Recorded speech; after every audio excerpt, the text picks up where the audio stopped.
kami dari kelompok 2 dari D3 Rekam Medis dan Informasi Kesehatan dari kelas 1C. Sebelumnya perkenalkan, nama saya Audina Faisal berperan sebagai coder. Perkenalkan, nama saya Dina Roktadia sebagai Kepala Instalasi Rekam Medis. Perkenalkan, nama saya Muhammad Safaudin sebagai filing senior. Perkenalkan, nama saya Solehatul Munawaroh sebagai filing junior. Perkenalkan, saya Tia Yubunganingrum sebagai dokter. Kasus yang kami angkat berlatar instalasi rekam medis di sebuah rumah sakit umum. Instalasi ini memiliki masalah yang berlangsung cukup lama, yaitu distribusi yang lambat, tulisan dokter yang tidak dapat dibaca, koordinasi antar staf yang lemah, dan tidak adanya SOP yang ditegakkan secara konsisten. Akibatnya terjadi masalah antara dan coder dan ketidakpuasan dokter. Menganalisis kasus ini, kelompok kami menggunakan teori kepemimpinan yaitu situasional, yang dimana gaya kepemimpinan akan disesuaikan dengan kematangan dan kesiapan oleh para staf. Selain itu, kelompok kami juga menggunakan dua arah komunikasi secara verbal, yakni komunikasi terbuka dan umpan balik antara pemimpin dan anggota tim. Dan tujuan kami membuat video ini adalah untuk mengetahui cara bagaimana pemimpin dalam mengatasi konflik atau dalam memperbaiki kinerja di dalamnya dengan menggunakan teori situasional.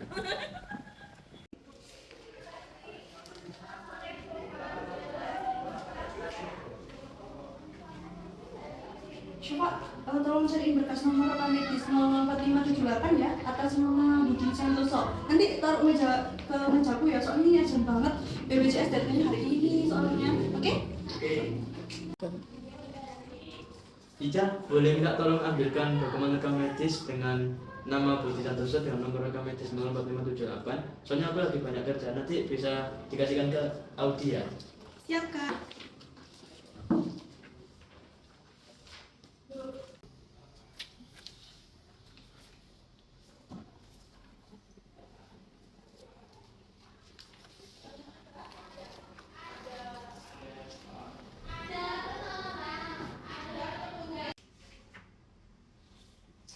Ini Kak, berkas rekam medisnya. Oh iya, makasih ya Ica.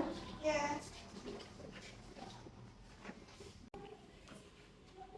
Oke. Akhirnya. Nah, kok nomor PLN-nya beda sih? Siapa? Kok berkasnya salah ini? Hah, berkasnya salah? Iya, tadi Ica ngasih aku. Bener sih, namanya Budi Santoso. Tapi kok nomor rekam medisnya beda? Aku udah kasih ke Ica nomor rekam medisnya, mungkin Ica yang salah ngambil, bukan aku. Tapi kan kamu tadi yang aku suruh. Gimana sih? Ica, kamu gimana sih kok sampai salah? Maaf, saya lihat tadi namanya sama. Saya kira itu berkasnya. Kamu juga harusnya kan tidak dulu sebelum coding. Nah kan aku udah percaya sama kalian. Aku udah capek-capek loh ngoding dari tadi. Kok malah berkasnya yang salah? Gimana sih jawabannya kalian ini? Kalian diajarnya apa enggak sih? Apaan sih?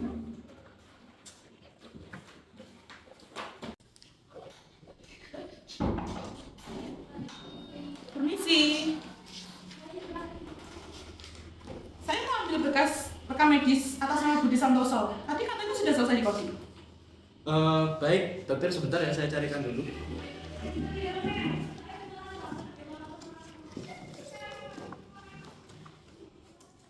Mohon maaf dokter, kayaknya ada masalah terkait berkasnya tertukar ini dokter. Hah, bisa sampai ketukar sih? Mohon maaf Ibu, izin menambahkan. Tadi kita itu memang ada masalah internal karena kita itu ketukar berkasnya gitu Ibu. Lalu saya juga mau menambahkan kalau di berkas sebelumnya itu tulisan dokter di diagnosis kurang jelas Ibu, mohon maaf ya Ibu. Jadi membuat saya itu agak bingung untuk menentukan diagnosis atau tindak kode yang akurat itu yang mana. Jadi mohon untuk di kedepannya untuk diperjelas ya Ibu tulisannya. Tulisan saya itu sudah jelas. Saya itu nulisnya waktu pasien banyak loh. Gimana sih kalian sebagai PMIK? Masa nggak bisa baca tulisan saya? Kami paham Ibu, mohon maaf ya Ibu. Tapi kalau seperti itu akan mempengaruhi klaim pasien. Saya pasiennya banyak ya. Terus berkas ini ketuker. Terus gimana ini? Pasiennya pada nunggu. Gimana sih kan sebagai PMK? Becus nggak sih? Becus nggak sih kalian?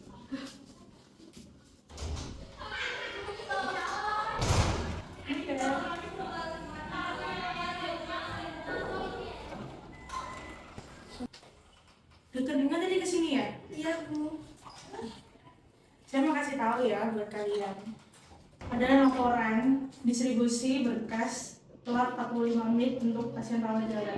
Ini tuh udah masuk kategori merah untuk akreditasi. Terus saya juga mau tanya, tadi Dokter Bunga kesini lagi buat apa? Iya, Bu, maaf tadi dokter Bunga kesini karena ada masalah terkait berkas rekam medis yang tertukar. Berkasnya ketukar lagi. Udah nggak sekali 2 hari loh ya. Ini kalau terus-terusan, ini makin jelek rumah sakitnya. Kita harus diskusi ini sekarang. Ini sih dokter, bisa masuk ya. Iya, silakan. Saya tadi dengar ada satu konflik. Kalau misalkan dokter saya ajak diskusi sekarang, apa bisa? Sebenarnya saya sibuk sih, cuma ya udah nggak apa-apa, 15 menit aja tapi. Baik, terima kasih dokter.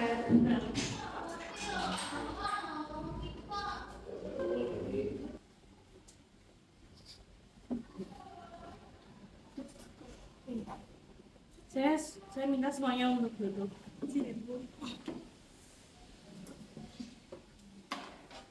Kita nggak mulai dari siapa yang salah, tapi kita mulai dari apa yang terjadi. Saya sudah dengar ada keterlambatan untuk proses pengkoordinatan pasien. Jadi saya harap semuanya untuk berbicara dan yang lain untuk mendengarkan. Kita mulai dari yang lebih dulu, dari sudut pandang kamu, kronologinya seperti apa? Jadi begini Bu, awalnya saya meminta Syafa untuk mencarikan berkas rekam medis, namun berkas rekam medisnya didelegasikan ke Ica. Ternyata nomor rekam medisnya salah, benar nama pasiennya Budi Santoso, namun nomor rekam medisnya salah. Saya akui, saya salah tidak verifikasi dulu apakah nomor rekam medisnya benar atau salah. Tapi hal ini menunjukkan bahwa prosedur serah terima ini kurang ketat Ibu. Dari siapa sendiri, kenapa kamu delegasikan tanpa verifikasi akhir? Ya, pada hari tersebut saya melakukan tugas yang sangat banyak, Ibu. Saya sudah menyuruh Ica untuk mendokumen rekam medisnya, tetapi Icanya salah. Saya kira Icanya sudah paham dan mengerti. Dan ini mungkin juga salah saya sendiri karena saya tidak mengecek kembali sebelum diserahkannya ke Audi.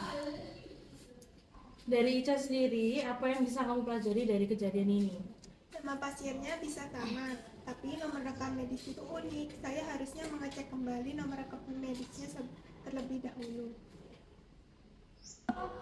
Dari dokter Bunga sendiri, dari sisi dokter, apakah ada kendala selama ini dengan pihak rekam medis? Jujur saya tidak tahu kalau prosesnya sampai sejauh ini. Saya pikir cukup tulis dan selesai. Saya juga tidak tahu kalau tulisan saya juga bisa menghambat proses coding. Saya ingin kalian semuanya tahu tentang visi saya terkait di instalasi ini terkait rekam medis yang cepat, akurat, dan juga bisa dipercaya. Ini nggak hanya menyangkut tentang administrasi dan juga angka, tapi menyangkut tentang pasien. Selama ini kita tuh cuman bekerja sendiri-sendiri, filing, cuman mengambil dokumen aja, sedangkan coder cuma untuk menerima. Begitu juga dengan dokter, hanya cukup menulis pada dokumen saja. Kita ini semua ada di satu rantai. Kalau misalkan salah satu dari kalian tidak ada yang bisa berkembang atau tidak bisa mengikat satu dengan yang lainnya, kita semuanya gagal. Dari hasil diskusi ini, saya mengambil 3 keputusan. Yang pertama, SOP-nya itu diperketat. Berkas wajib diserahkan dan verifikasi nama serta nomor rekam medis perlu diverifikasi ulang, baik yang menyerahkan maupun yang menerima. Kedua, menjadwalkan pertemuan bulanan antara coder dan juga dokter untuk mengklarifikasi antara diagnosis dan juga istilah medis yang salah. Tujuannya untuk sinkronasi. Kemudian yang ketiga, distribusi real time menggunakan log harian yang wajib diisi. Tujuannya untuk memastikan keterlambatan lebih awal sebelum catatan akreditasi. Setuju untuk melakukan pertemuan bulanan itu dan saya juga akan lebih memperhatikan kejelasan tulisan saya. Saya juga siap Ibu untuk jadi penghubung antara coder dan dokter untuk klarifikasi diagnosis. Dan saya juga akan pastikan tidak akan ada dokumen rekam medis yang keluar tanpa verifikasi dan ganda mulai hari ini. Saya akan selalu cek nomor rekam medis 2 kali sebelum memberikannya ke siapapun. Baik, saya anggap kalian semua yang ada di sini mampu untuk mengerti. Mengingat kejadian hari ini bukan datang dari satu orang saja, tetapi semuanya juga mempengaruhi. Saya ingin semua orang yang hadir di sini untuk bertanggung jawab atas kesalahannya masing-masing. Saya memerankan sebagai seorang coder yang terjebak di dua konflik sistem yang tidak jelas. Dari kasus ini, saya melihat adanya penerapan teori situasional di mana seorang kepala instalasi menyesuaikan itu kepada staf junior, yaitu dengan pendekatan gaya coaching, yaitu lebih mengarahkan, sedangkan untuk para senior seperti saya dan Syafa lebih ke arah supporting, yaitu memberikan ruang untuk refleksi mandiri. Saya memerankan sebagai filing senior pada cerita ini. Pada cerita ini, saya merupakan staf berkompetensi tinggi namun kurang dalam tanggung jawab. Elemen kepemimpinan yang saya rasakan adalah komunikasi dua arah, yakni Ibu Dinar tidak menghakimi anggota tim secara langsung, tetapi membuka forum diskusi dalam berbagai pihak. Kami menyadari kekurangannya di awal konflik, yakni kami tidak saling mendengar satu sama lain, tetapi kami hanya saling membela dan saling salah menyalahkan. Saya memerankan sebagai staf junior yang berbuat kesalahan karena adanya tekanan dan kurangnya arahan yang jelas. Ini menunjukkan pentingnya kepemimpinan dalam budaya kerja yang tidak menghukum kesalahan tetapi menjadikannya pelajaran. Ini menunjukkan teori kepemimpinan transformasional. Memerankan Dr. Bunga yang dari awal berperan sebagai pihak eksternal dan merasa tidak bertanggung jawab dengan masalah internal rekam medis. Tetapi kepemimpinan Ibu Dinar mengubah perspektif itu. Hal ini mencerminkan gaya kepemimpinan transformasional yang mengubah cara pandang, bukan hanya perilaku. Saya memerankan sebagai kepala rekam medis. Peran ini mengajarkan saya untuk menjadi pemimpin yang baik, bukan untuk datang dalam sebuah konflik, tetapi untuk membangun sistem agar mencegah konflik yang berulang. Adapun keunggulan yang akan saya tampilkan yaitu menjadi pemimpin yang tenang, berbasis data dan juga berorientasi solusi. Tetapi ada juga kekurangannya, yaitu dalam dunia kerja nyata resistensi staf jauh lebih kompleks, serta perubahan SOP tidak hanya bisa berubah dalam satu kali diskusi. Dari kasus ini, kami dapat menyimpulkan bahwa konflik antar rekan kerja dapat terjadi bukan karena niat buruk, tetapi karena sistem yang lemah dan komunikasi yang tidak terstruktur. Kepemimpinan yang efektif bukan hanya soal memberi perintah, tetapi soal membangun kepercayaan, membuka ruang bicara, dan memastikan setiap orang paham atas perannya dalam menjalankan tugas bersama.